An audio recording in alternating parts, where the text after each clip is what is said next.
Okay, so what if I told you there's a deadline for humanity and it's written in water?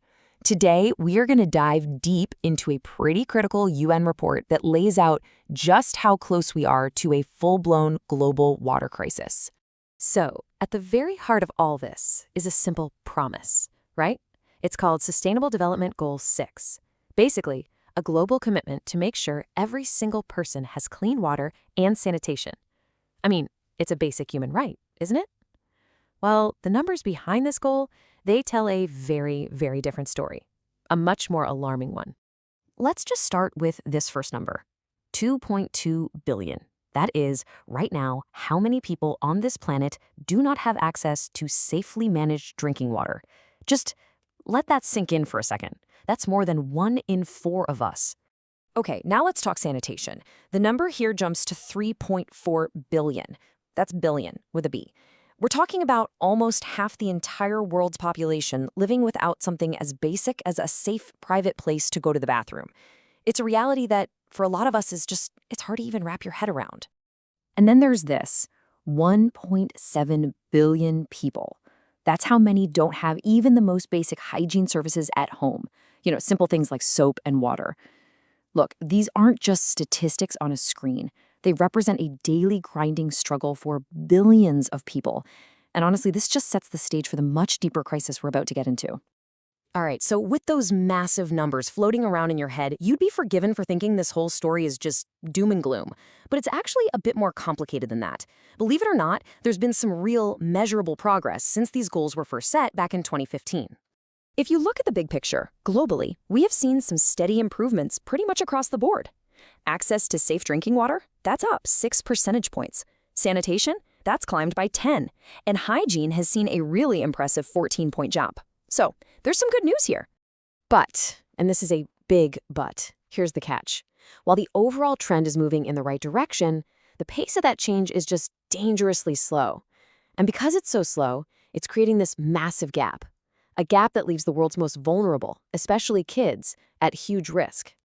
Yeah, and this chart really brings that challenge into sharp focus, especially when we look at our schools. Get this. To provide the 646 million children who still lack basic hygiene with what they need by 2030, we would have to speed up our current efforts by 4 times. 4.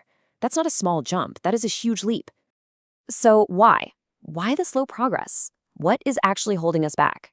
Well, the UN report really points the finger at 3 big interconnected crises that are putting our global water systems under just immense strain.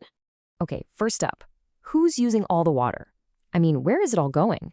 This chart makes it crystal clear. Agriculture.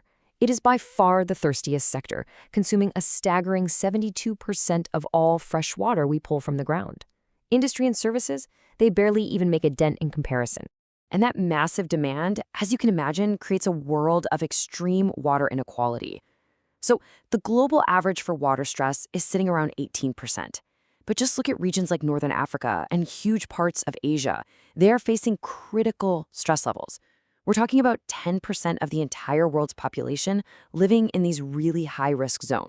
The second crisis is a little different. It's pretty much invisible. We're talking about a massive data gap. See, when it comes to things like water quality and pollution, we are essentially flying blind, especially in the very places that need our help the most. I mean, this one quote from the UN report just says it all. This huge data disparity, it means we have no way to effectively manage pollution or protect public health, putting up to 4.8 billion people at risk. Think about that, because at the end of the day, you just can't fix what you can't measure. And the third crisis? It's the collapse of the very natural systems that are supposed to provide and purify our fresh water in the first place. Since 1970, we've seen an 83% freefall in freshwater species populations. A quarter of all freshwater fish are now facing extinction. And look, this isn't just some abstract environmental tragedy. It's a direct threat to the lives and livelihoods of over 93 million people. Okay, so the environmental problems are pretty clear, right? So what's stopping us from fixing them? You might think it's a lack of technology, but that's not it. The answer is a failure of cooperation. It's all about how we work together, or maybe more accurately, how we're just failing to.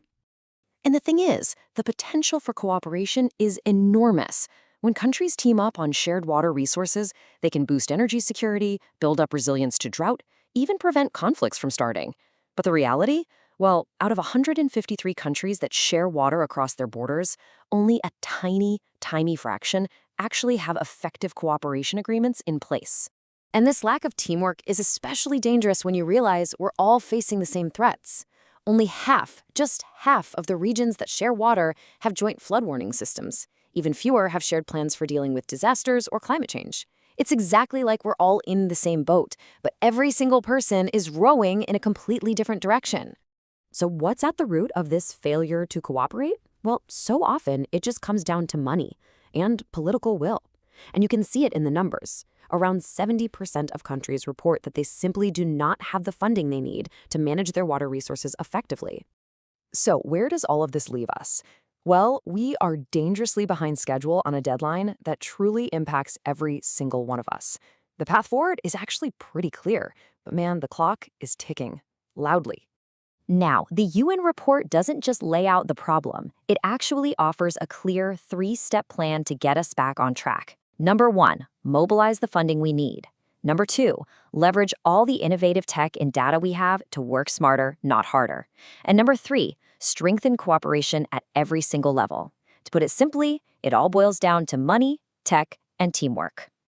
But this timeline, this is what lays out the stark reality of the race we're in. The goal is 2030, right?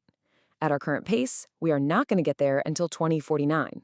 Let me say that again, 2049.